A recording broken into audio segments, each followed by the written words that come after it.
Ya, Assalamualaikum warahmatullahi wabarakatuh. Terima kasih untuk rekan-rekan yang sudah hadir dalam acara diskusi internal riset yang ke-6. Kali ini temanya cukup menarik, yakni Village Fund, Village-Owned Enterprises and Employment, Evidence from Indonesia. Dan pemateri kita pada sore hari ini adalah Bapak Bondi Arifin. Beliau adalah researcher dari Badan Kebijakan Fiskal Kementerian Keuangan Republik Indonesia. Dan kita juga kehadiran discussion pada sore hari ini, yakni Bapak Said Fatur Rahman selaku research associate dari riset. Dan mungkin langsung saja untuk mempersingkat waktu, saya persilakan untuk Bapak Bondi Arifin menyampaikan materinya.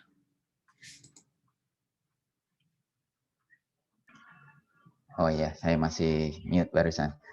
Baik, terima kasih Pak Zeki dan teman-teman semuanya. Terima kasih Pak Said. Pak Said itu adalah rekan saya ketika masih kuliah. Di sini juga saya mengundang autor lainnya gitu ya dari PKN STAN dan juga dari Badan Kebijakan Fiskal, sehingga mungkin nanti jika diskusinya lebih berhubungan dengan yang mereka ahli gitu ya, seperti STAN itu ahli di dalam ketika melakukan infrastrukturnya gitu ya. Lalu juga kita tahu di penelitian kami ini melibatkan lebih dari 3.000 mahasiswa, itu tentu STAN yang ahlinya dalam bagaimana bisa mengumpulkan semua orang itu gitu. Jadi saya undang mereka juga di sini. Selain juga di sini ada rekan kami juga Pak Eko Wicaksono yang juga merupakan teman Mas Said juga ketika kuliah dulu. Baik, untuk mempersingkat waktu, izinkan saya melakukan presentasi. Oh, saya masih di disabled. Ini Pak Zaki, host disabled. Sudah oh, saya. Baik. Oh, oke, baik. Ya, ini adalah paper kami yang belum lama ini alhamdulillah bisa publish gitu, bisa publish di tempat yang lumayan bergengsi karena merupakan Q1 dan merupakan nomor 1 ya di rural areas. Sebentar, kok ini saya mau itu nggak bisa ya? Kenapa, Pak? Bentar, Pak. Ini saya mau sudah share screen. Ini udah share screen kan, tapi ketika saya mau slideshow nggak bisa. Sebentar, saya stop dulu ya.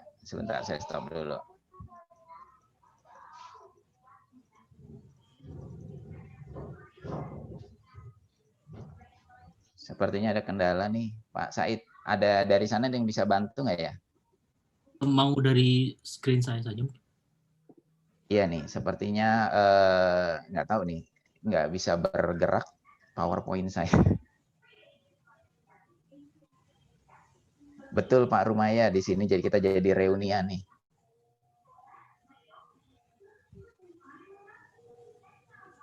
Bisa dibantu Pak Zeki, mohon bantuannya.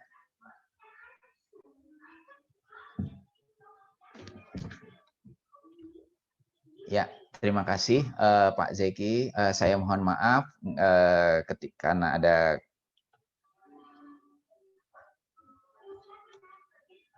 masalah di tempat saya. Ya, judulnya adalah Village Fund, Village-Owned Enterprise dan Employment atau Evidence from Indonesia. Di sini terdiri dari banyak orang ya, Oh, nggak ada suaranya ya? Apa di mute Mas ya? Oh, nggak ada suaranya ya Pak ya? Ada Mas. Di saya sih oke. Oke. Masuk suaranya. kok Pak. Di saya oke juga.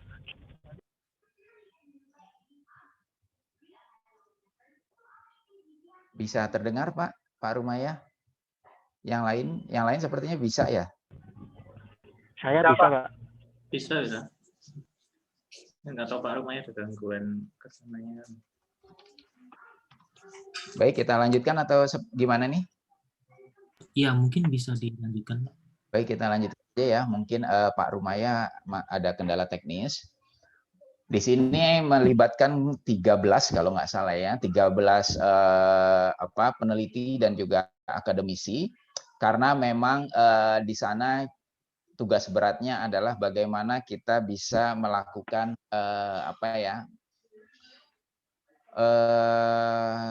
pengawasan gitu kali mungkin ya, pengawasan terhadap lebih dari 3.000 mahasiswa sekolah tinggi akuntansi negara.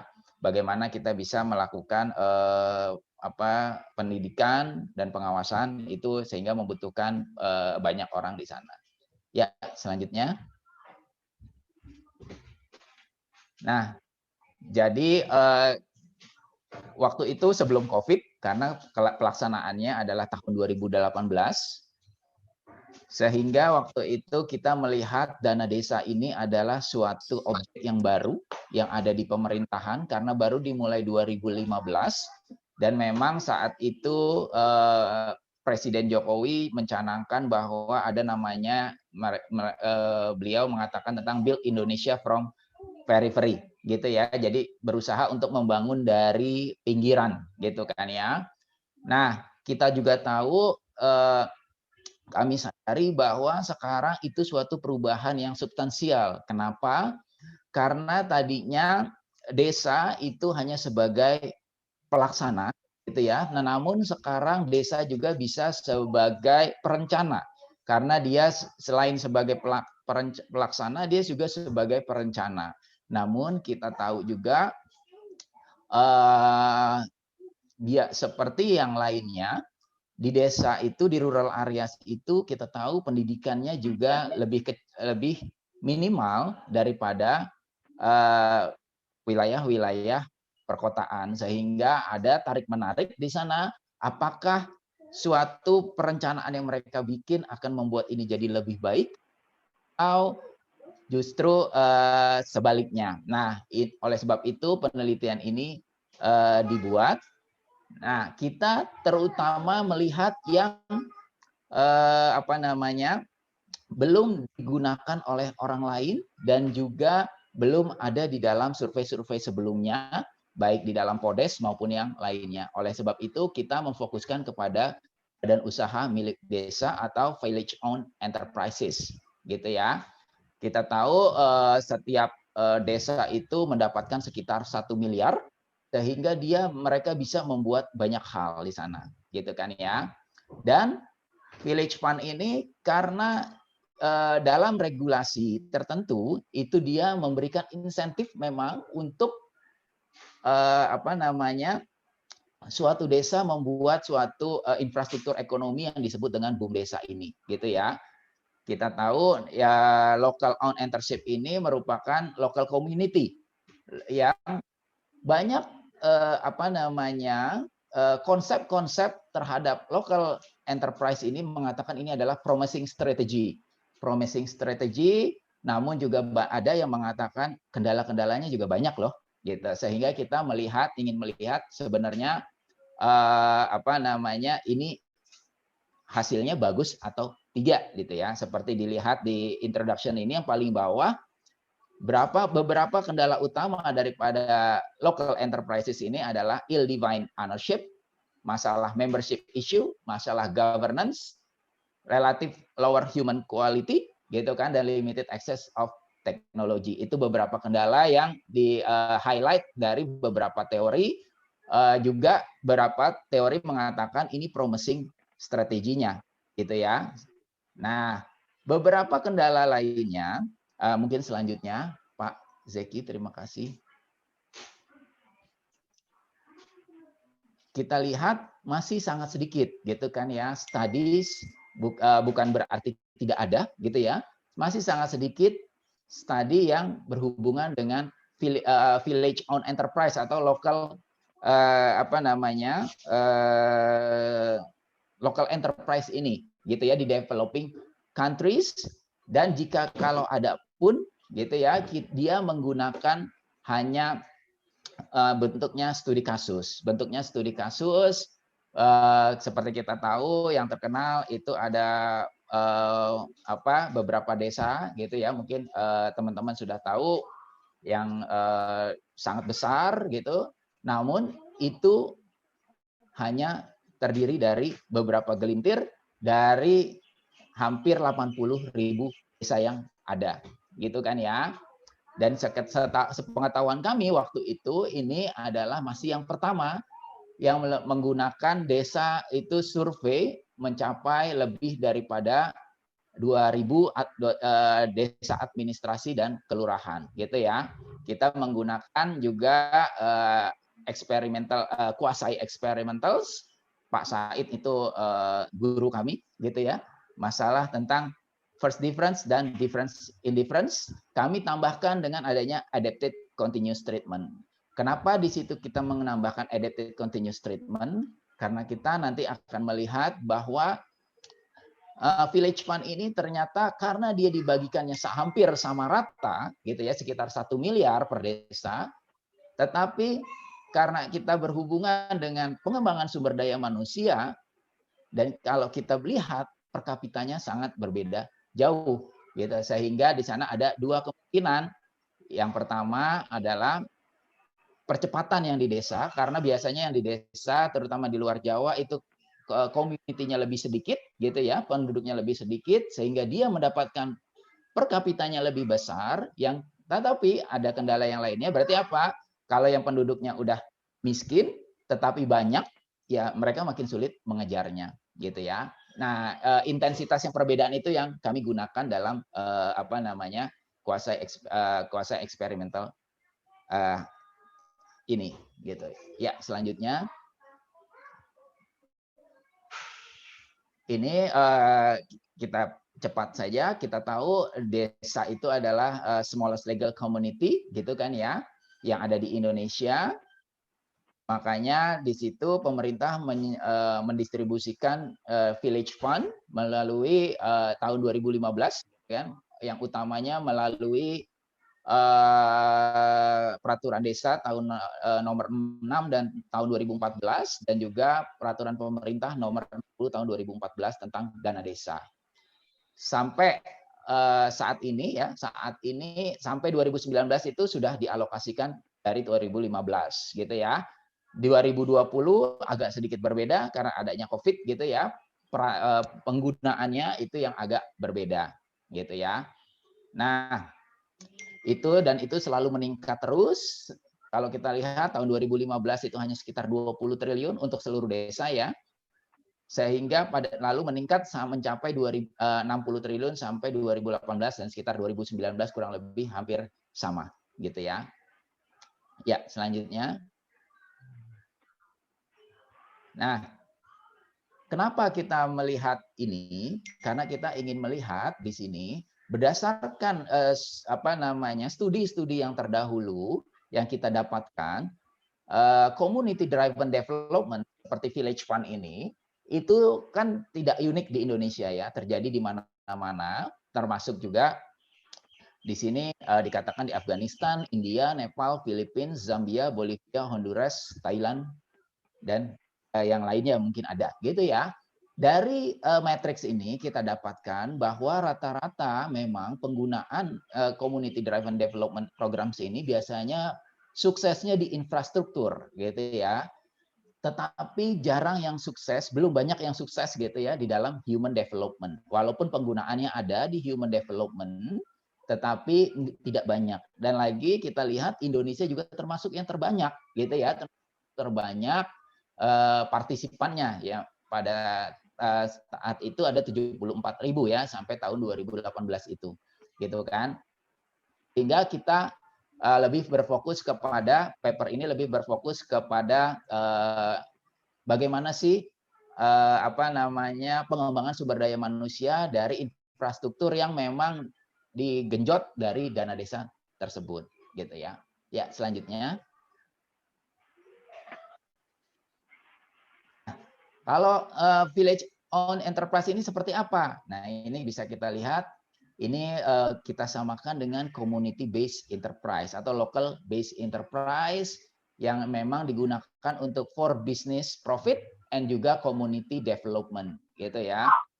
Itu ada seperti kami datangi pada awal tadi, yaitu ada ada pro dan kontra tentang community based enterprise ini. Kita lihat di sini banyak scholars mengidentifikasi potential benefits termasuk peningkatan income gitu ya, lalu empowerment, demokrasi dan lain-lain gitu kan. Di sini dicontohkannya bahkan UK itu bisa memploy 3.5 million people gitu ya, mempekerjakan 3,5 juta orang gitu kan, dan meningkatkan sebesar 240 miliar pound sterling ya to the national gross value in 2016 gitu. Tetapi kita tahu juga ada beberapa scholars yang menyatakan ini tuh banyak masalahnya juga gitu kan, terutama masalah capital ownership dan juga education-nya gitu ya, educations and governance-nya. Nah, itu kalau kita melihat kedua tersebut. Ya, silahkan selanjutnya. Nah, ini kalau kita lihat karena kami bisa melakukan survei, langsung bertanya kepada aparat desa gitu ya. Jadi survei kami itu menggunakan dua. Pertama kita mensurvei aparat desa, yang kedua kita survei juga masyarakatnya gitu ya. Masyarakatnya. Jadi kita bisa tahu waktu itu berapa sih kira-kira secara pasti per desanya dapat berapa juta atau berapa miliar gitu ya. Lalu kita bagi dengan estimasi populasi di daerah tersebut. Dan kalau kita lihat di sini terjadi jomplang gitu ya dibandingkan dengan Jawa. Jadi kalau yang satu gitu ya, Jawa itu adalah yang indeksnya 1 gitu ya kalau dibandingkan, dan village fund per kapitanya itu yang warna hijau. Dan kalau kita lihat untuk bagian Sumatera gitu ya, rata-rata setiap desa itu bisa mendapatkan 2,89 kali gitu ya, atau 2,8 kali lah ya, dari rata-rata village fund per kapita rata-rata desa di. Bahkan kalau di luar Jawa, di luar Sumatera, itu bisa mendapatkan 4 kali lipatnya lebih. Sehingga ini yang menyebabkan membuat kita menggunakan village fund per kapita, karena kita berpandangan, kita berargue semakin besar village fund per kapitanya, harapannya bisa meningkatkan output yang lebih besar kepada daerah yang lebih besar, gitu kan ya. Baik, selanjutnya. Nah, bagaimana penggunaan village fund per kapita, gitu ya? Kita tahu sesuai paper-paper sebelumnya, dana desa memang sebagian besarnya digunakan untuk infrastruktur. Di sini berdasarkan survei kita, memang di atas 50% itu penggunaan village fund itu digunakan untuk infrastrukturnya. Infrastrukturnya yang terdiri bisa macam-macam ya. Di situ ada basic service, ada infrastruktur development, sustainable use, dan kalau dana desa untuk BUM desa itu lebih banyak kepada community empowerment-nya gitu ya, supporting BUM desa economic operation. Jadi ini beberapa cabang yang bisa digunakan oleh dana desa. Sayangnya di sini community empowerment-nya memang tidak terlalu besar gitu ya, tidak mencapai 10%, sehingga nanti mungkin kita tahu di akhirnya karena memang masih sedikit belum menghasilkan hal yang baik gitu kan ya. Nah, ya selanjutnya.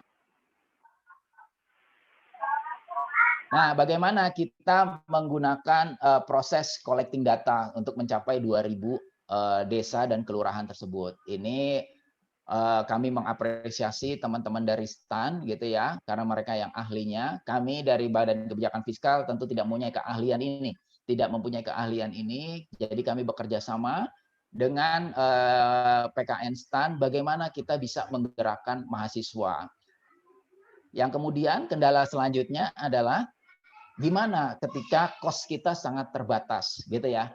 Kos kita sangat terbatas, namun biar bisa menggunakan seluruh mahasiswa gitu kan ya, hampir seluruh mahasiswa. Makanya kita akhirnya setelah adanya perdebatan gitu ya, perdebatan di sini antara dua. Yang pertama kita ingin melihat secara ideal gitu ya, dalam artian kita mau menggunakan Pak Said lebih paham tuh ya kan, menggunakan stratified random sampling sehingga kita bisa menggunakan probability sampling namun membutuhkan dana yang sampai ketika kita berdebat itu belum ada gitu kan. Atau kita mau menggunakan resource yang ada tetapi bisa baik juga gitu kan. Akhirnya perdebatan itu berakhir kepada baik kita gunakan kesempatan yang ada. Kita udah punya mahasiswa banyak dan hebatnya mahasiswa STAN itu dia tersebar gitu kan ya di seluruh Indonesia walaupun dia berfokus pada Pulau Jawa. Nah, kita gunakan teman-teman dari STAN itu ketika mereka sedang pulang kampung gitu ya. Yaitu pada saat libur semester kita gunakan mereka. Sebelum mereka pulang kampung, kita training dulu, gitu ya. Tapi kita list dulu mereka kampungnya di mana, lalu kita training. Setelah kita training, mereka pulang, gitu ya. Mereka pulang dan mereka kita minta untuk melakukan survei kepada aparat desa dan juga kepada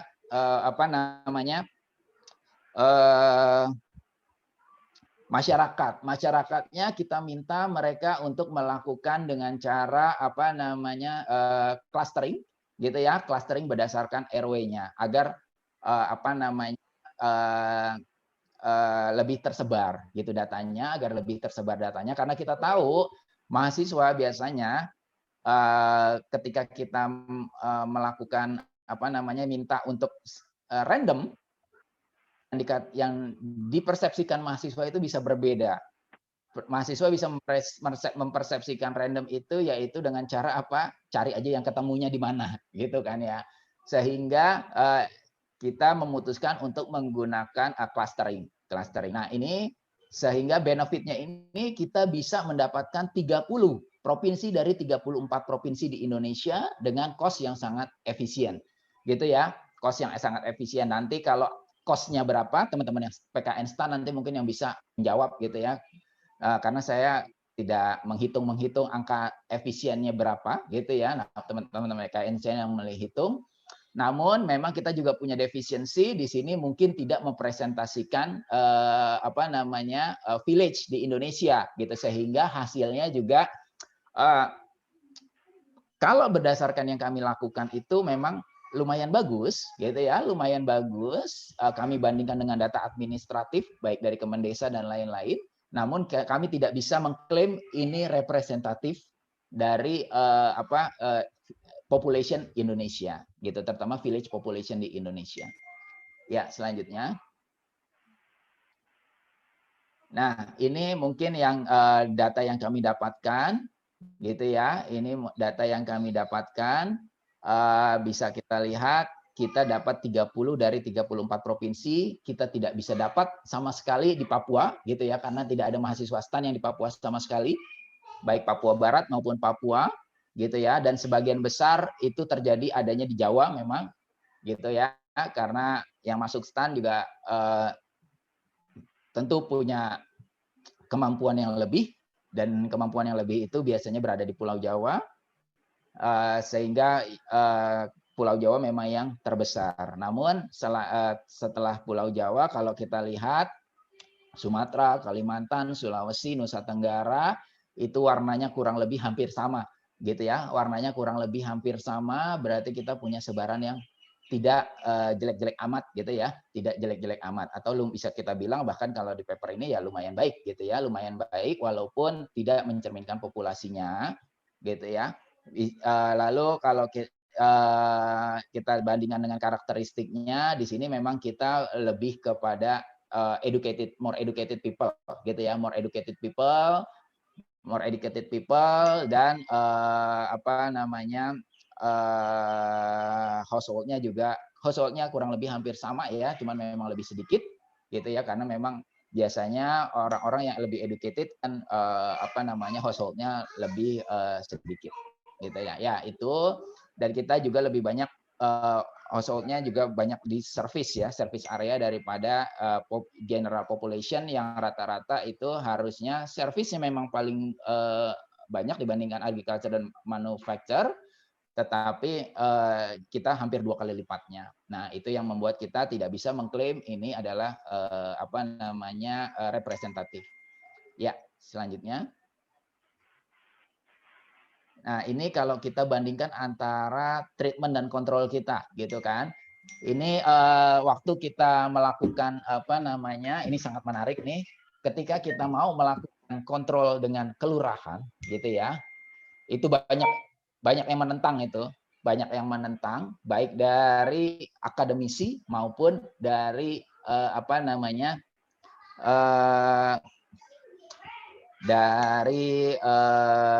policy makers gitu ya. Alasannya tentu karena memang kelurahan secara umum itu dia akan lebih maju gitu kan ya, secara ekonomi dan secara sumber daya manusia.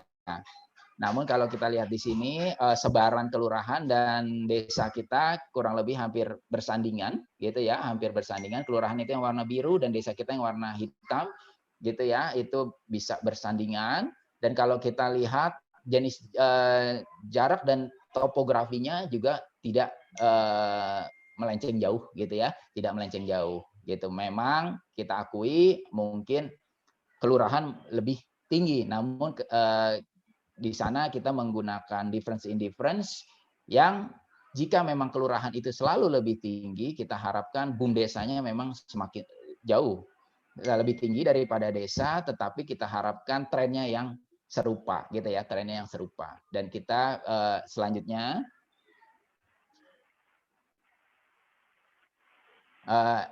ininya dulu, empirical strateginya kita menggunakan difference in difference, tetapi kita menggunakan adapted continuous treatment. Ini agak sedikit berbeda dengan standar difference in difference yang menggunakan treatment kali time kali treatment and time, gitu kan ya. Jadi di sini treatment and time-nya kami ganti jadi DD, yaitu DD-nya yaitu 0 ketika dia seluruhnya belum ada, dan untuk desa menjadi village fund per kapita setelah 2015 berarti ya. Dan time-nya kami ganti menjadi time fixed effect gitu ya, time fixed effect, dan treatment-nya kami ganti menjadi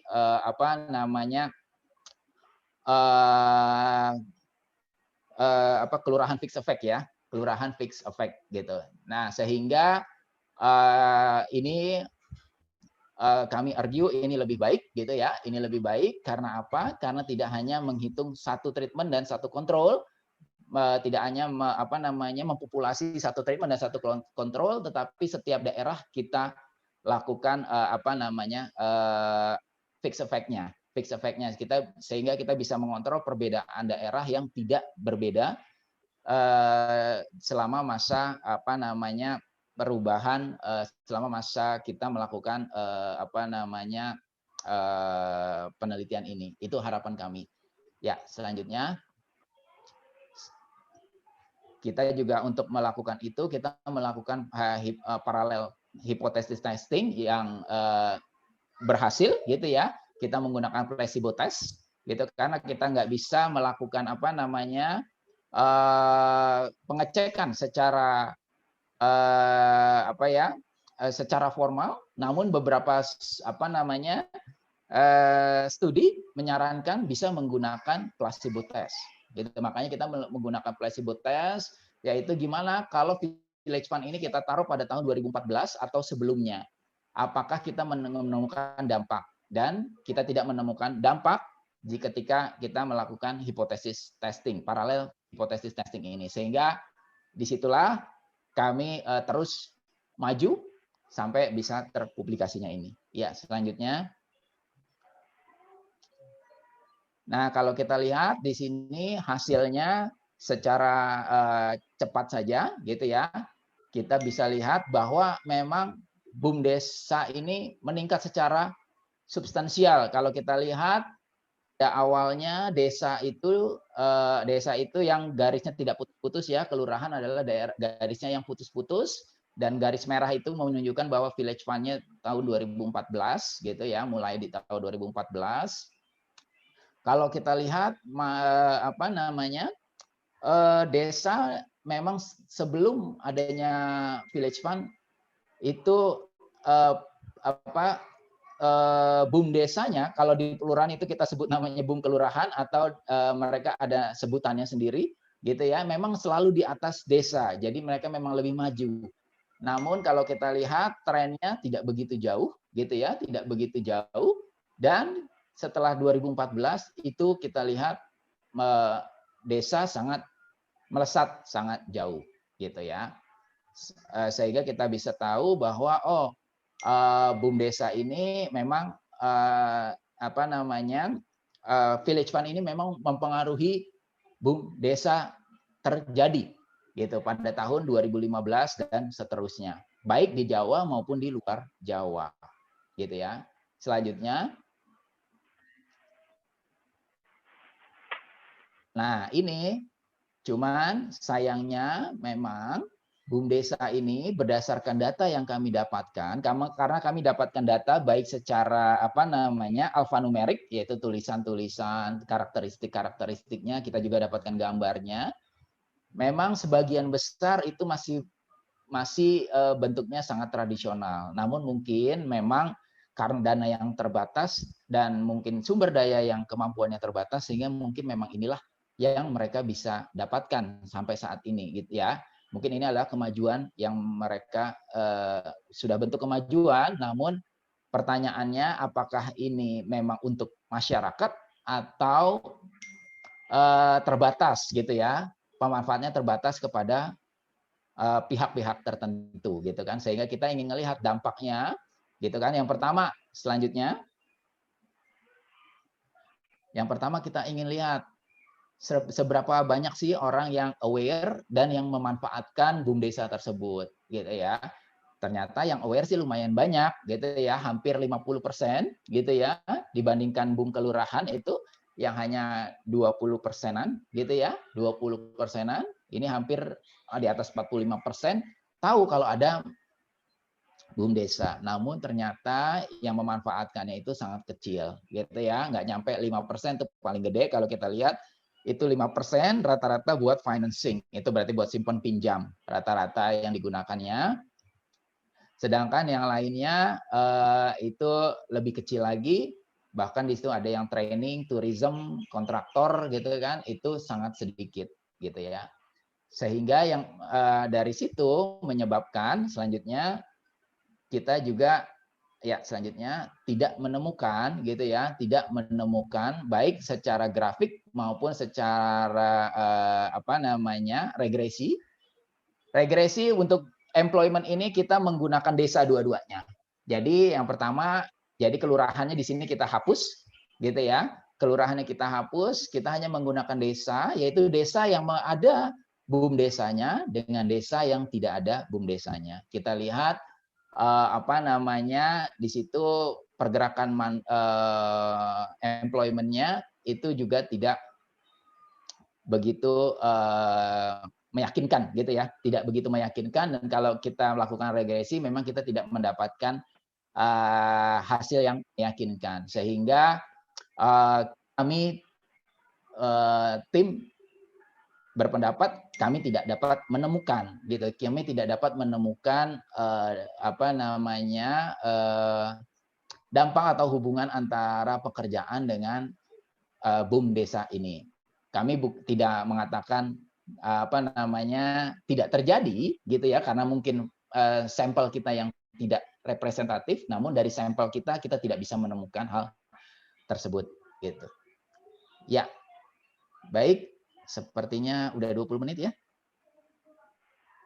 Ini tambahan kami sebagai rekomendasi bahwa bagaimana untuk meningkatkan partisipasi, kita menemukan adanya korelasi gitu ya, bahwa ketika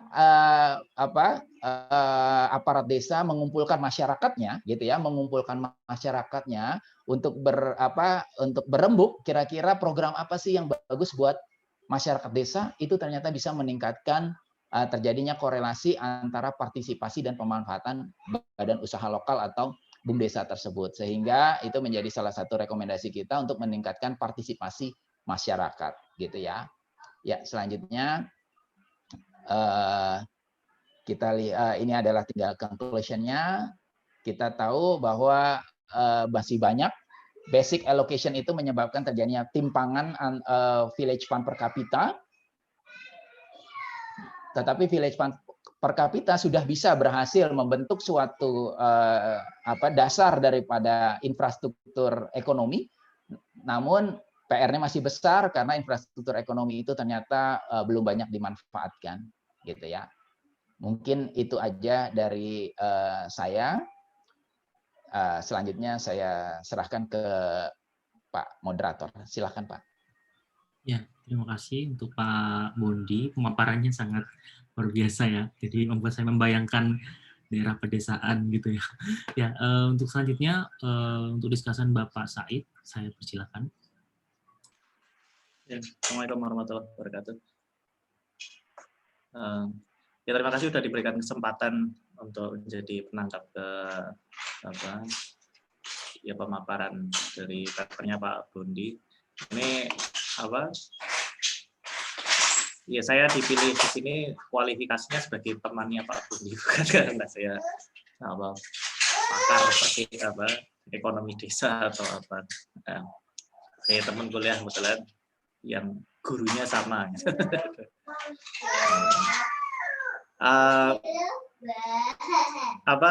Saya lebih suka kalau posisi saya sebagai peserta biar bisa banyak nanya, karena saya sendiri masih mungkin banyak yang perlu ya, saya sendiri merasa banyak yang pengen saya tanya karena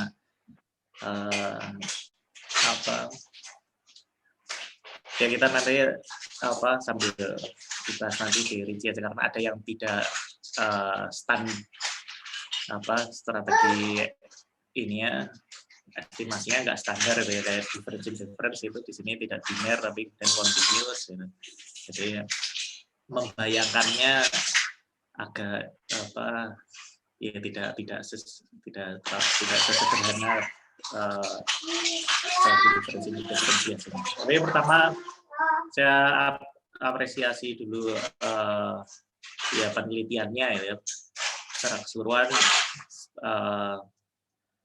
penelitian yang sangat berani gitu, menggunakan melakukan survei sendiri gitu, tidak kemudian menggunakan menunggu data sekunder tersedia gitu, dan kemudian yang menggunakan resource dari mahasiswa STAN untuk mengumpulkan data. Ini kreativitas yang sangat luar biasa dan yang sangat apresiasi. Jadi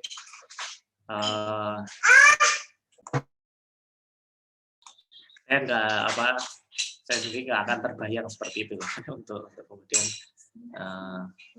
ya menggunakan resource seperti itu gitu.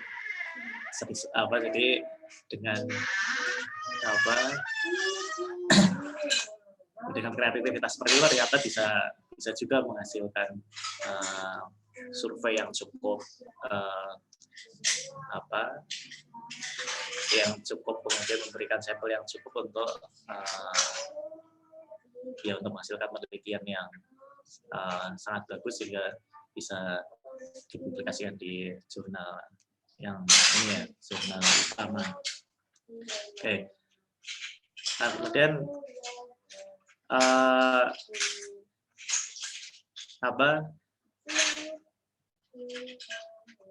saya kira mungkin ini kenapa Pak Buni memutuskan untuk mengadakan survei sendiri karena memang kalau menunggu survei-survei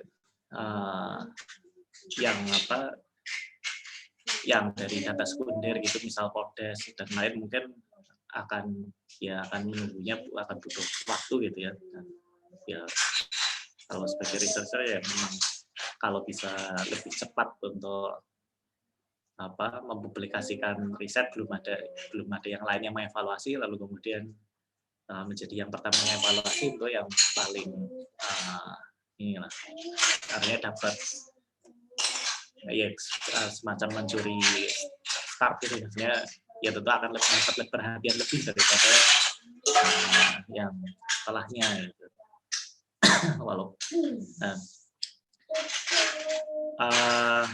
Dan kemudian juga mungkin ada variabel yang belum tentu di survei-survei yang lain yang tidak belum tentu ada variabel yang dibutuhkan. Sebenarnya juga kayak ada pertanyaan kayak misal mungkin Pak Budi bisa langsung ini deh, misalnya kayak bisa langsung tanggapin nanti misal data pekerjaan desa itu didapat dari survei sendiri itu atau data lain, Mbak? Misalnya yang multi tahun ini kan kemudian sampai bisa bikin kurva multi year untuk perbandingan itunya, paralel trennya kayak gitu tuh dari mana, Mbak? Itu aja, Pak. Ya, saya sementara sambil Oke, baik. Sambil diskusi ya. Baik, terima kasih Pak Said. Terima kasih atas apresiasinya. Di sini ada rekan saya nih, ada Pak Ahmad Solehin, guru saya dari STAN. Ada Pak Gede, guru saya juga. Ada Pak Eko, gitu. Jadi nanti mungkin bisa menambahkan. Jadi memang kami untuk mendapatkan pekerjaan, sebenarnya bukan hanya pekerjaan, Pak. Jumlah BUMDes per kapita itu juga semuanya dari survei. Nah, kami berpikir gimana supaya kita bisa dapat tren gitu ya, tetapi melakukan survei pada satu waktu gitu ya. Melakukan survei pada satu waktu. Maka kami menggunakan variabel waktu itu, menggunakan variabel waktu. Kita tanyakan seperti BUMDesa, itu kita tanyakan BUMDesa ini sejak kapan mulai adanya, gitu kan ya. Setelah itu apakah masih ada, apakah berkembang, gitu. Itu yang kita tanyakan. Yang pekerjaan juga seperti itu. Bapak mendapatkan pekerjaan ini sejak kapan, sebelumnya bekerja sebagai apa, gitu kan. Sebelumnya bekerja sebagai apa. Lalu kita sebenarnya juga ada pertanyaan apakah pekerjaan ini berhubungan dengan BUMDesa ataupun yang lainnya di dalam desa tersebut gitu, sehingga di sana kita bisa melakukan suatu tren. Oh ya, ketika Bapak ini sudah bekerja mulai hari ini gitu kan, atau tahun ini, yang lainnya juga seperti itu atau tidak gitu kan, apakah terjadi perubahan pekerjaan atau mendapatkan pekerjaan yang baru gitu, itu pada tahun setelah adanya BUMDesa untuk daerah yang sudah ada BUMDesanya dibanding tidak ada BUMDesanya. Begitu juga untuk BUMDesanya sendiri, kita lihat oh dia mulai tahun sekian gitu ya, sehingga kita bikin panel data, ya atau tidak gitu kan, BUMDesa per kapitanya dari sejak tahun keadaan itu gitu. Nah, itu memang kami waktu itu berpandangan itulah data yang bisa kami dapatkan terbaik yang bisa kami dapatkan pada waktu itu gitu kan, karena Podes belum keluar gitu kan ya, dan kalau keluar pun waktu itu kita belum bisa nggak bisa mengetahui bagaimana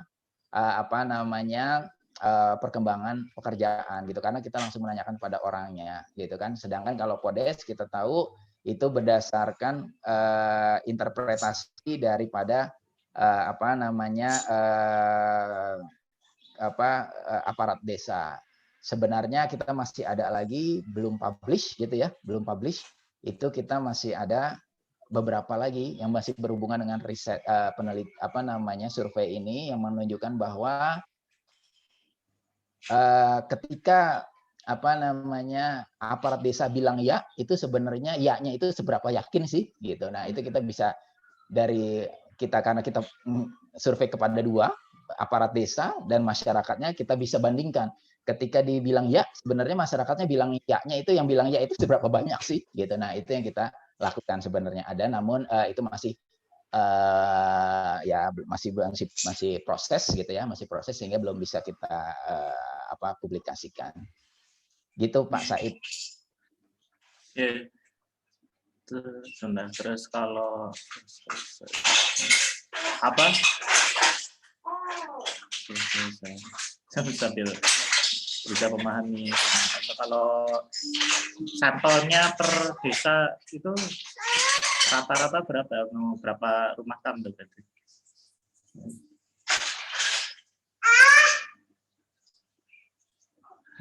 Pak Ahmad Solihin mungkin gimana Pak Ahmad Solihin?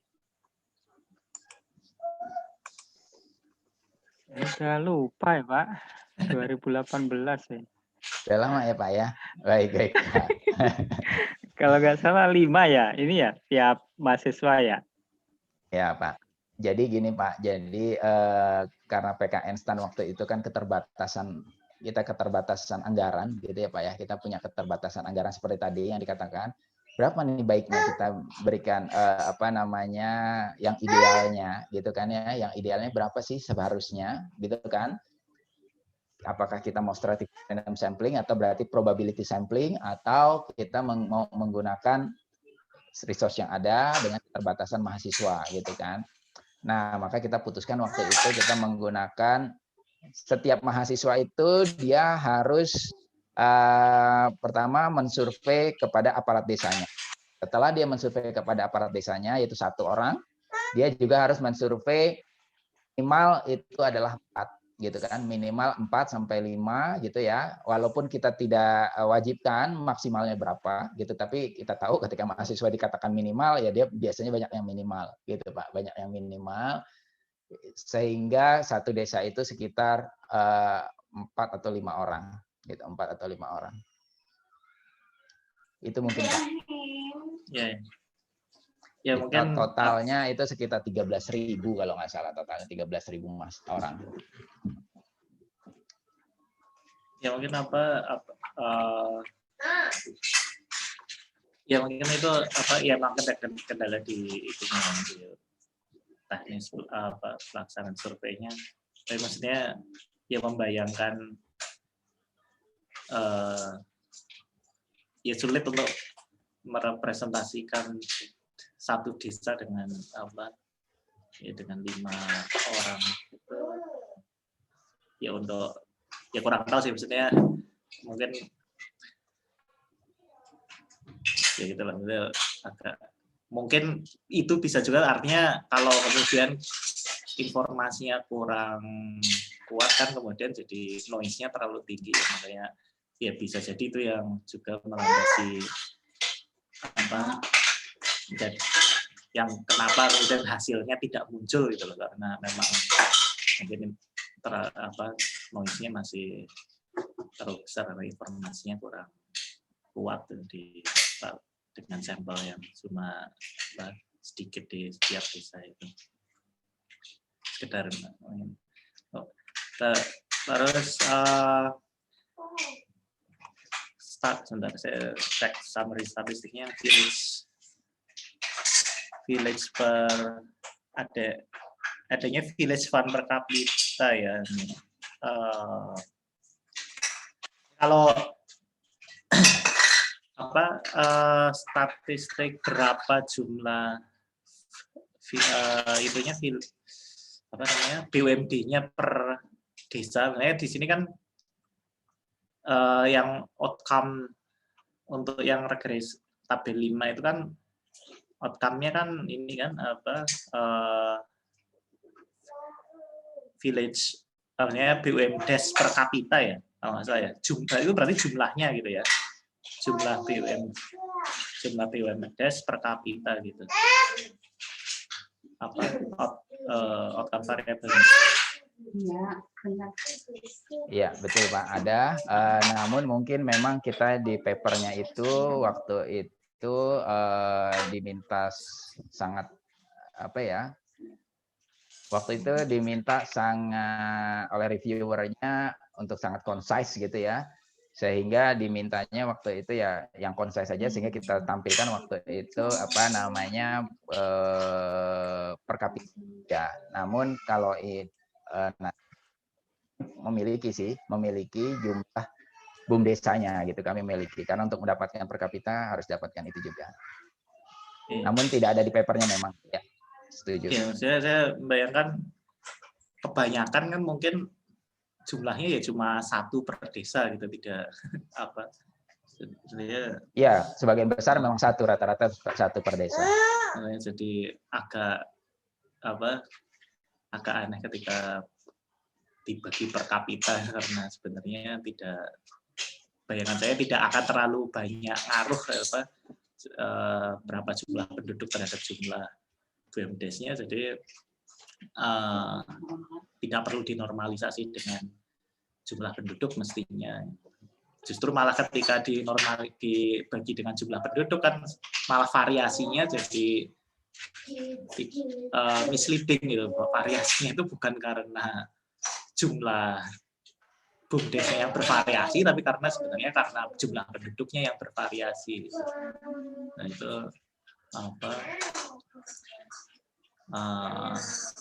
ya saya jadi malah jadi susah menginterpretasikan yang tabel 5 itu. Nah, kalau mungkin misal sebenarnya lebih simpelnya kan ditanya apakah ya sebenarnya cukup pakai binary saja kan, apakah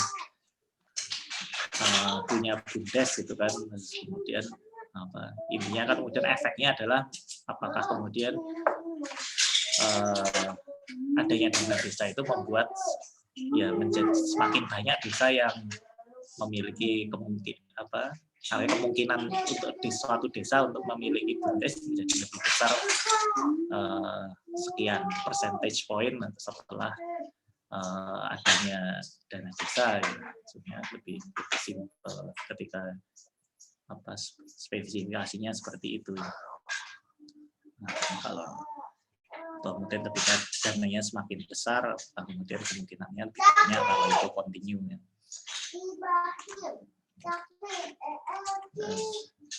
Ya mungkin itu ilustrasi saya ya bagaimana kan sudah publish di jurnal top ya sudah ini ya, tapi mau mungkin kalau misal ada rencana mengulang bukan mengulang ya artinya ya penelitian topik yang sama lagi kemudian dengan metode yang berbeda kan juga masih bisa publish lagi ya, mungkin bisa mempertimbangkan hal-hal itu ya mungkin pemilihan ininya. Terus sebenarnya yang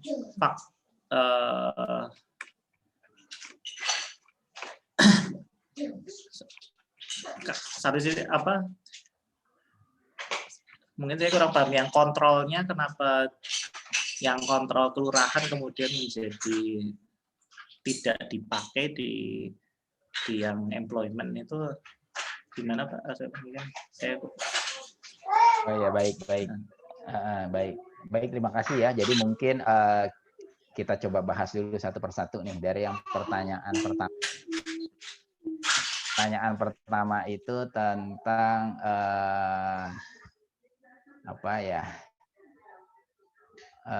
tadi misalkan kalau harusnya tidak dinormalisasi gitu ya. Itu memang ada perdebatan waktu itu, kita akui apakah perlu dinormalisasi atau tidak dinormalisasi gitu ya. Waktu itu sebenarnya kita bikin dua-duanya untuk melihat, dan ternyata baik dinormalisasi ataupun tidak dinormalisasi itu hasilnya kurang lebih serupa gitu ya. Hasilnya serupa, dan ternyata ketika kita masukkan ke jurnal, waktu itu keputusannya akhirnya menggunakan yang dinormalisasi saja. Namun kita kita terima itu, mungkin nanti ketika kita ingin melakukan lagi ya Pak Solikin ya, dengan output yang berbeda, mungkin kita bisa lakukan hal tersebut gitu. Itu ide yang sangat bagus juga, gitu kan ya. Lalu bagaimana nih? Kenapa kelurahan itu tidak digunakan? Kelurahan tidak digunakan. Jadi ini ketika kita ingin melihat BUMDesa, kita berusaha untuk mencari yang karakteristiknya yang hampir menyerupai gitu kan ya. Utamanya kan seperti itu ya, kalau kita ingin menggunakan kuasai eksperimental gitu ya. Dan kita tahu kalau kita menggunakan kelurahan kelurahan dan desa itu karakteristiknya sangat berbeda, sehingga BUMDesa dengan BUM kelurahan itu dia karakteristiknya berbeda, sehingga mungkin trennya berbeda gitu. Sebenarnya kami sudah melakukan antisipasi itu juga. Antisipasi atas pertanyaan itu juga sudah kita lakukan sebenarnya, yaitu sebenarnya pada first draft kita menggunakan dua metodologi. Yang pertama kita menggunakan third difference untuk menggunakan mengantisipasi perbedaan tren antara kelurahan dan BUMDesa yang ada di kelurahan dengan BUM kelurahan, gitu ya. Kita gunakan itu. Yang kedua kita gunakan difference in difference. Makanya untuk meyakinkan reviewer waktu itu kita menggunakan tiga pendekatan. Yang pertama first difference, difference in difference, dan third difference, gitu ya. Nah, namun seiring berjalannya waktu dan juga adanya review, gitu ya, akhirnya keputusannya kita menggunakan hanya untuk dua, yaitu first difference dan difference in difference, karena kita bisa tahu dari dua itu saja tidak banyak perubahan, gitu ya, sehingga kita bisa meyakinkan reviewer dengan dua ini saja perbedaannya tidak banyak. Perbedaannya tidak banyak, atau dalam artian estimasi kita tidak banyak bergoyang, gitu kan? Tidak banyak bergoyang, atau bisa kita bilang robust, sehingga akhirnya kita exclude waktu itu kelurahan karena berdasarkan review-review dari akademisi juga kayaknya difference in difference saja cukup, gitu ya, karena ini yang lebih mencerminkan karena antara desa sama-sama antar desa, gitu. Jadi Pak Said waktu itu kenapa kita mengeksklud kelurahan, ceritanya seperti itu. Jadi antisipasi sebenarnya udah kita buat, gitu kan, kita udah buat berapa banyak, gitu. Nah akhirnya keputusan terakhirnya pakainya yang itu. Mungkin itu dari saya, Pak Said dan Pak Zeki. Halo Pak Said.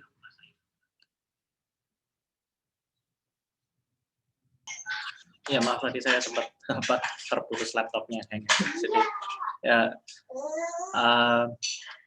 saya kira sih mungkin itu aja dari saya untuk klarifikasinya. Makanya saya tadi bilang bahwa ya mungkin peran saya malah kayak lebih banyak untuk menanya ya, dan ya dikit-dikit kasih usulan kalau ini, tapi ya saya sama reviewer yang sudah meloloskan itu kan lebih kualifikasinya lebih tinggi yang reviewernya, jadi ya sudah artinya ini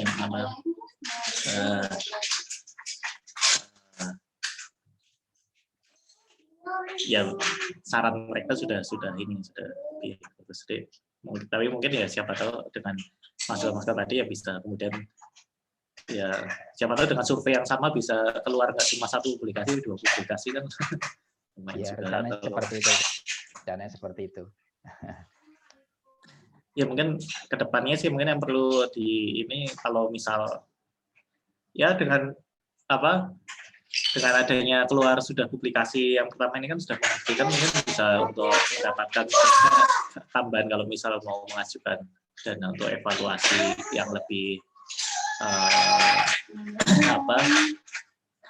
ya lebih ini lagi lah ya, maksudnya desain surveinya mungkin bisa kemudian melibatkan sampel yang lebih sistematik lagi, kemudian sampel per desanya kalau melibatkan rumah tangga gitu juga lebih banyak, atau karena waktunya juga sudah berjalan panjang, ini kan data sekunder juga sudah sedia lebih banyak. Nah, misal kayak data employment mungkin sudah nggak harus pakai survei sendiri, tapi sudah bisa pakai data pendukung yang lain, juga bahkan malah nggak harus survei sendiri lagi, dan datanya bisa lebih representatif juga.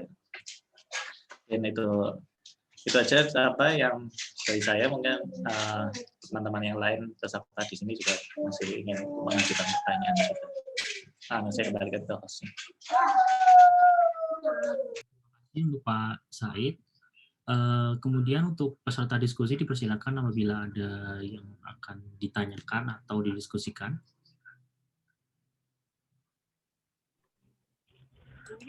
Halo, assalamualaikum. Ya, dipersilakan. Waalaikumsalam, Pak. Ya, pertama mohon maaf ya Pak, kalau saya keluar masuk Zoom, sinyal juga masih jalanan Pak. Ya, jadi itu sangat menarik paparannya Pak. Yang ingin saya tanyakan itu dari segi metodologi, ini juga saya bukan baru, sering juga ngedengar mengenai DID itu. Tapi yang saya lihat di situ Pak, Bapak ganti time dan interventionnya dengan time effect sama individual effect gitu ya Pak. Kalau saya nggak salah lihat tadi, saya udah Pak. baca juga jurnalnya. Nah itu kira-kira ada cost nggak yang dibayar untuk mengganti itu Pak? Maksudnya ada konsekuensi apa gitu yang kita dapatkan setelah kita mengganti itu gitu Pak? Itu aja Pak. Terima kasih atas waktunya. Pak Nur Arifin ya Pak ya. Salam kenal Pak Nur. Iya betul Arifin. Pak. Salam kenal ya. Baik Pak, ini buat diskusi aja ya Pak ya. Kenapa kita menggunakan mengganti treatment menjadi village phase effect dan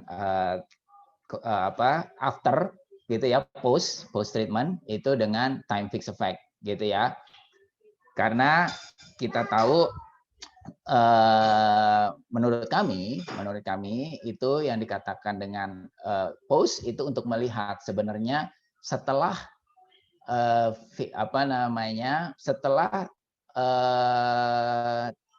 periode village fund ini atau setelah 2014 itu sebenarnya beda nggak sih gitu kan ya dengan sebelum 2014 gitu kan, sehingga itu menangkap trennya gitu kan ya, trennya before dan afternya. Lalu kita juga tahu ada perbedaan ketika kita pakai DID, itu ada perbedaan antara treatment dan kontrolnya gitu kan ya. Sebenarnya treatment sama kontrolnya udah beda atau belum sih, sehingga different and different kan membedakan antara dua itu gitu kan ya. Perbedaan antara treatment dan perbedaan antara waktu gitu kan. Jadi before and after daripada treatment dibedakan dengan before dan after dengan kontrol gitu kan, sehingga itu adalah yang dikatakan difference-nya. Nah, untuk melakukan hal tersebut kita juga tahu kan kalau dengan time fix effect bahkan kita bisa melihat perbedaan antar waktu setiap tahun gitu kan, sehingga perbedaan tidak hanya before dan after 2014 tetapi kita bisa dapatkan juga perbedaan antar waktu setiap tahunnya. Jika tren tiap tahun meningkat maka itu akan ditangkap di time fix effect gitu kan ya. Dan ketika perbedaan antara treatment dan kontrol kita tangkap dengan kontrol fix effect tersebut, dengan village dan kelurahan fix effect tersebut, sehingga kita bisa tahu perbedaan dari setiap individu gitu ya, dari setiap individunya. Nah, itu secara logika yang kami gunakan. Lalu secara ekonometrika juga kami coba dua-duanya sebenarnya. Ketika kita gunakan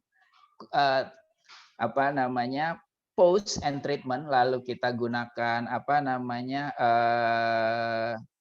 difference indifference kan berarti interaksi dari keduanya, ya kan? Itu ketika kita gunakan itu langsung keambil, gitu kan ya? Itu langsung keambil, walaupun tidak berbeda jauh angkanya. Jadi walaupun kita gunakan dengan standar difference indifference dengan non yang kita gunakan itu sebenarnya bedanya tidak jauh, gitu. Namun begitu kita gunakan, kita coba langsung di dalam softwarenya itu post dan treatmentnya langsung mengambil kalau di Stata kan langsung omitted yang lainnya. Berarti kita bisa simpulkan, oh iya berarti yang cost, yang treatment dan time ini memang bisa keambil dengan time fixed effect dan village fixed effect tersebut. Cost-nya di mana? Mungkin saya kurang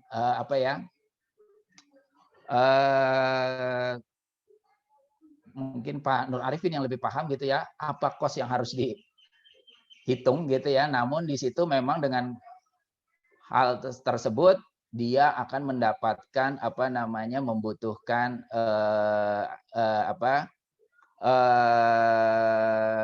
degree of freedom yang besar gitu kan ya. Karena banyak variabel mencapai ribuan waktu itu, berarti kan dengan adanya fixed effect tersebut, village fixed effect menjadi variabelnya ribuan, sehingga mungkin cost-nya di sana. Namun waktu itu kita masih bisa dapatkan, jadi masih kita lakukan gitu ya. Gitu sih Pak Nur Arifin. Mungkin kalau Bapak ada sepertinya Bapak ada masukan nih buat kami, nggak apa-apa juga, bagus tuh Pak buat ke depannya. Ya, terima kasih untuk Bapak Boni atas jawabannya. Kemudian yang lain ada yang mau ditanyakan atau didiskusikan?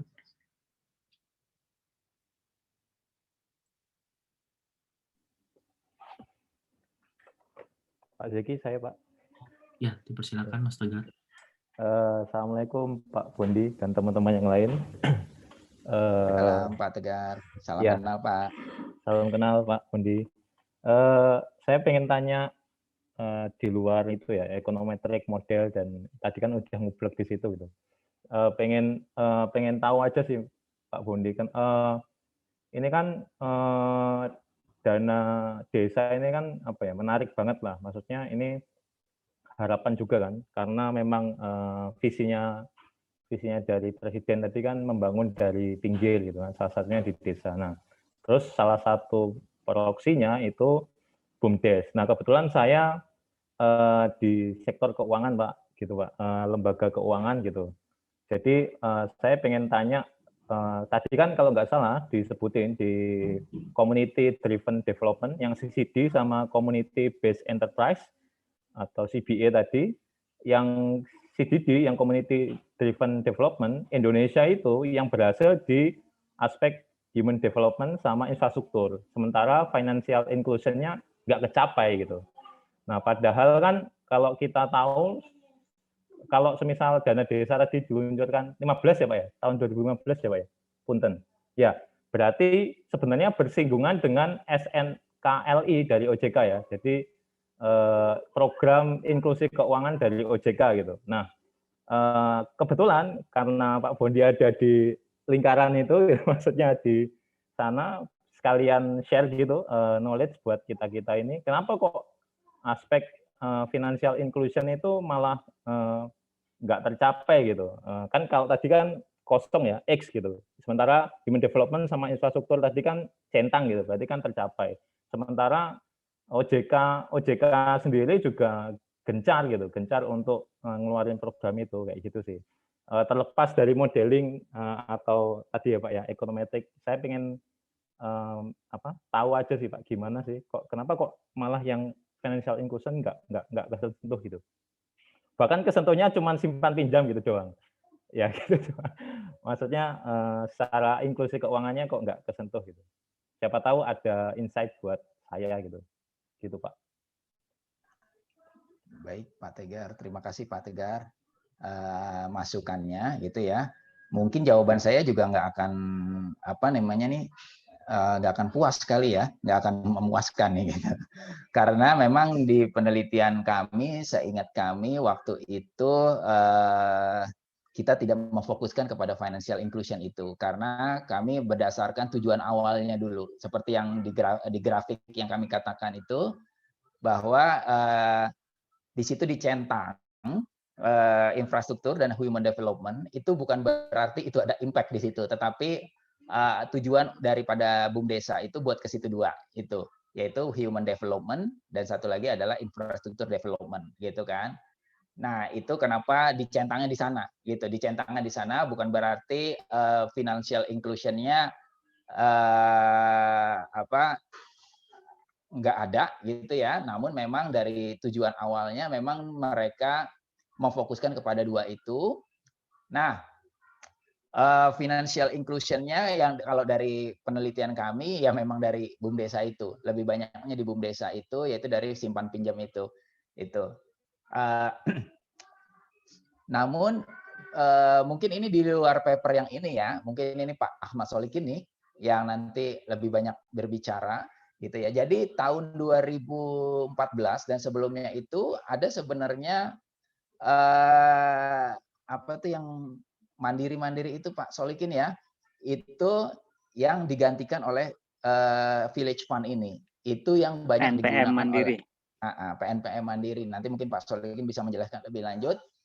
Itu PNPM Mandiri itu nanti yang tergantikan oleh Village Fund ini, kalau menurut wawancara kita itu yang digunakan lebih banyak untuk kegiatan-kegiatan desa saat ini. Mungkin Pak Solikin kalau mau menambahkan silakan Pak, karena infrastruktur lebih banyak Pak Solikin gitu kan yang bermain di sana.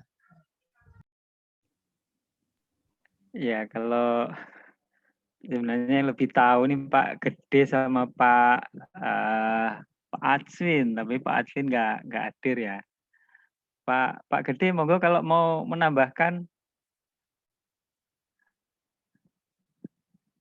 Pak Gede, monitor. Ya, izin. Nah, ini ahlinya udah ada, silakan Pak.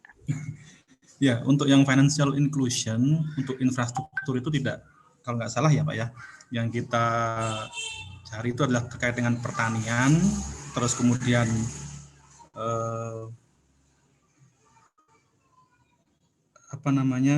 irigasi, listrik, kesehatan ya, kurang lebih itu. Nah, untuk yang financial inclusion sendiri kita nggak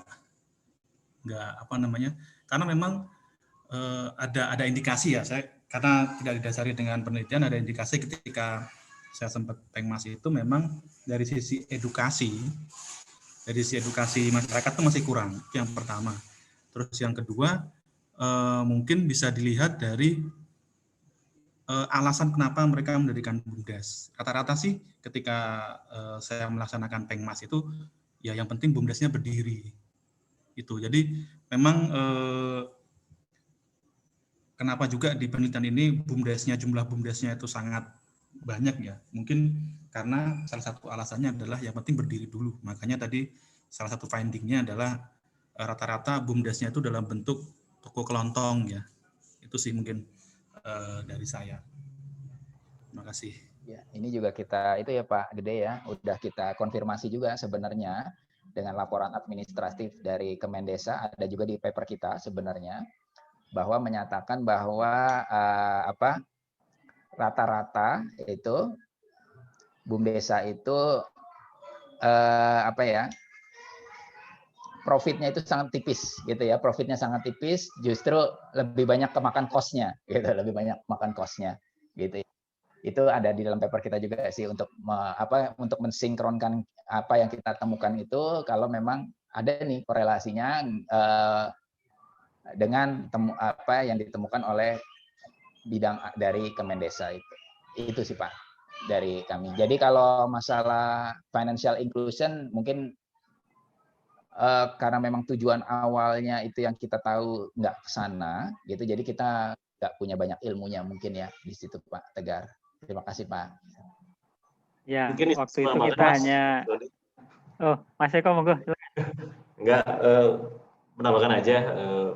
Jadi mungkin kenapa di financial inclusion belum ada hasilnya mungkin ya tadi karena mungkin secara prioritas program-program di desa itu lebih berat ditujukan ke sektor infrastruktur kali ya, karena kan mungkin secara kualitas infrastrukturnya masih ketinggalan dari tempat lainnya. Jadi mungkin kebanyakan lari ke sana titik berat programnya tadi. Dan yang kedua karena adanya tadi tentunya sumber dayanya juga akan lebih sedikit untuk yang tadi yang financial inclusion. Kalau kita lihat di paper kita untuk keperluan community empowerment juga cuma 10% ya dari desa yang ada di situ. Dan yang ketiga ya tadi yang sudah coba Mas Gede terkait awareness dari baik masyarakatnya maupun mungkin pengetahuan terkait dengan program tadi juga masih belum begitu luas. Mungkin itu dari saya. Terima kasih. Terima kasih.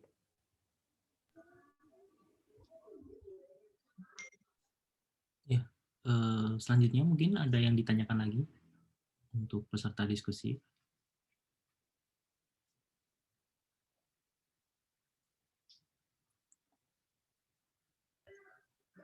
Gimana? Atau nggak ada? Boleh ya, katanya ya. Wah, Oh, ini iya. silakan Pak. Ini Halo, saya Mas Bondi. silakan. Halo Pak Rumaya. Halo, akhirnya ketemu juga ya online. Sambil Iya, di rumah. Pak. Oke, Pak, itu saya mau nanyain soal itu kemudian apa ya? Emang ini saya pertama kali ini saya salut ya karena kan studi sebelumnya soal dana apa tuh? Desa itu kan biasanya tidak ya tadi anecdotal evidence ya. Jadi ini memang saya lihat pertama kali yang pakai sampel desa beneran ya. Tapi saya punya concern juga masalah data tadi sudah disampaikan sama Mas Said ya. Soal employment data itu apakah administratif data atau apa namanya apa saya juga nggak ngerti itu. Apakah persepsi self reporting dari pemerintah desa atau ada semacam administratif data itu. Yang kedua masalah implikasinya Mas. Jadi ini apa implikasinya? Apakah kemudian bahwa semakin besar dana desa itu berimplikasi pada peningkatan BUMDes ataukah misalnya perlu ada semacam minimum critical mass of capital untuk stimulate economic development on the village level gitu? Apakah ada upaya-upaya untuk misalnya mengevaluasi masalah skala? Jadi apakah skalanya dengan skala sebesar itu cukup nggak sih anggaran itu untuk men-trigger economic development gitu? Apakah dilakukan semacam uji terhadap masalah skill? Ya, makasih Mas. Baik, terima kasih Pak Rumaya. Ya. Saya dikasih tahu dari teman-teman BKF katanya Pak Rumaya ini ahli gitu. Waduh, saya oke lah, siap biar belajar sekalian gitu kan. Sekalian saya belajar gitu. Baik Pak, jadi kalau tadi sebenarnya Pak saya sudah menanyakan kalau masalah data pekerjaan, itu data pekerjaan itu kita tanyakan langsung ke penduduk desanya. Langsung ke penduduk desanya. Jadi di sana ada pertanyaan kita, Bapak bekerja apa, sejak kapan, bidangnya apa, gitu kan ya. Sejak kapan, sebelumnya bekerja apa, dan apakah pekerjaan Bapak berhubungan dengan village fund dan atau juga ada dua pertanyaan dan juga BUMDesanya gitu. Jadi kita pakai itu. Lalu bagaimana kita membentuk suatu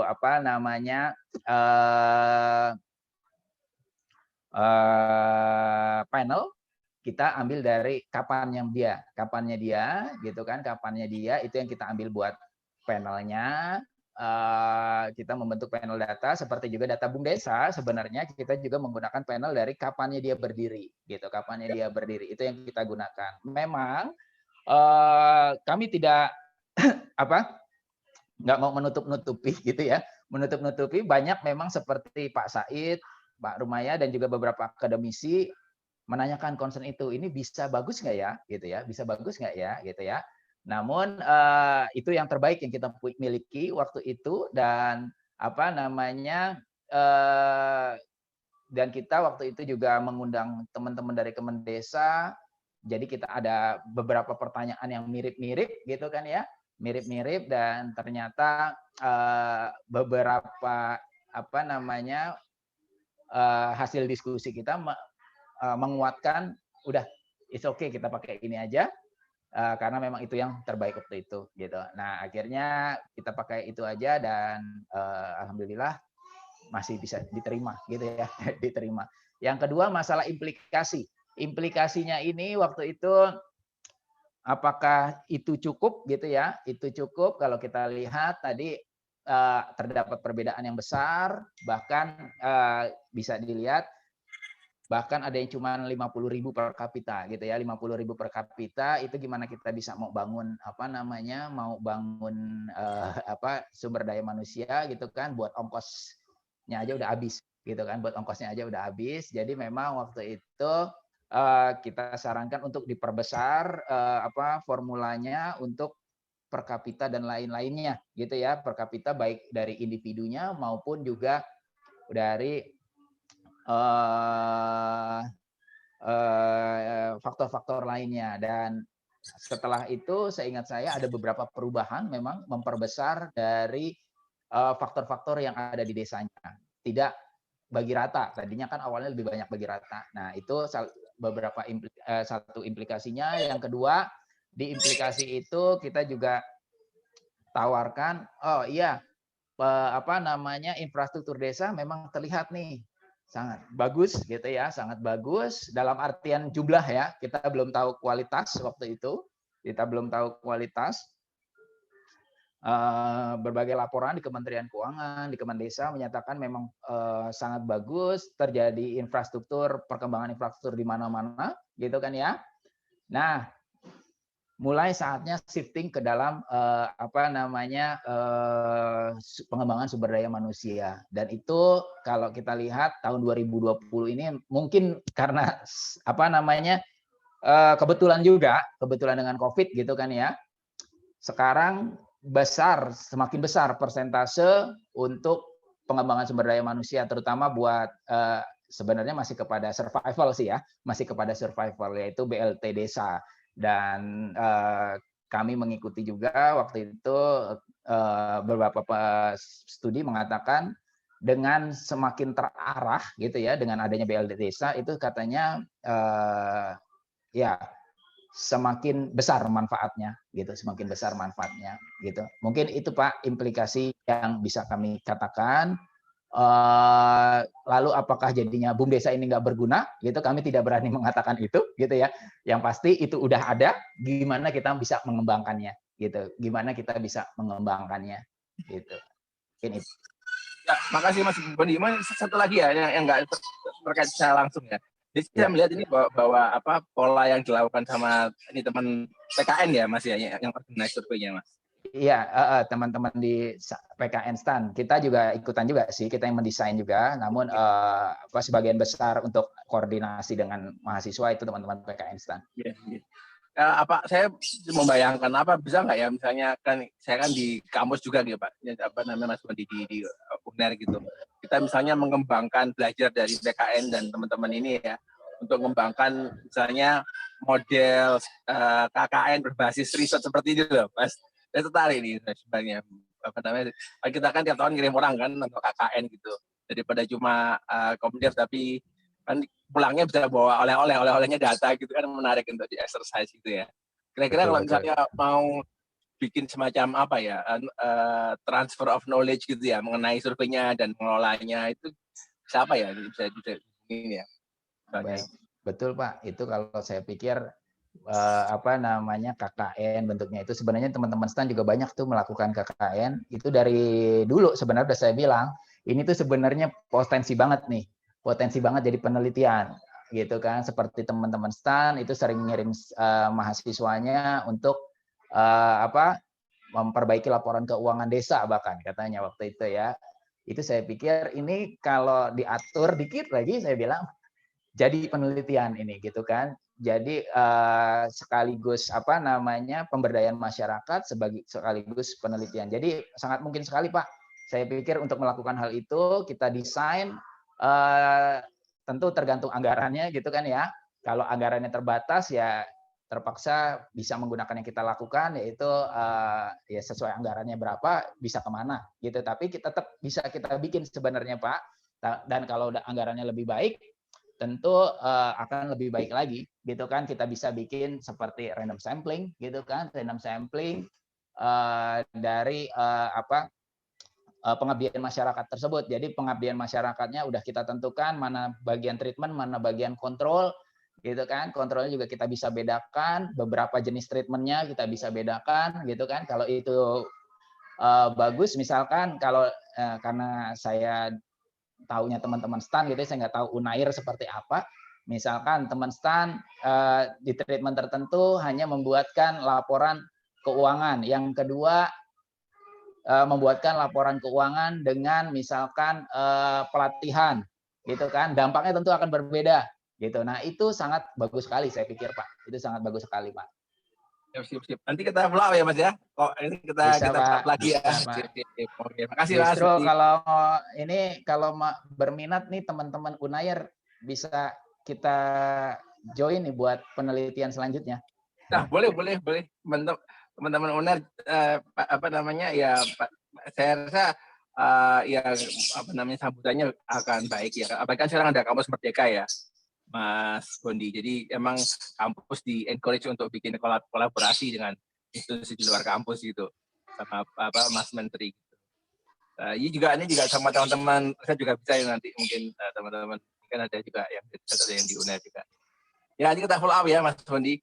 Bisa Pak, dengan kalau itu bisa kita follow up kan, dengan gitu makin banyak mahasiswa semakin tersebar kan. Iya betul. Makin bagus Pak. Gitu Pak.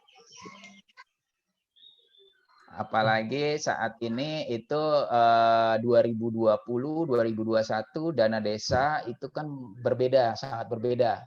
Karena untuk survival desa, masyarakat desa itu tentu impact berbeda tuh. Impact-nya berbeda, sangat menarik tuh kalau kita bisa bikin penelitian itu bersama-sama. Iya, soal itu ya.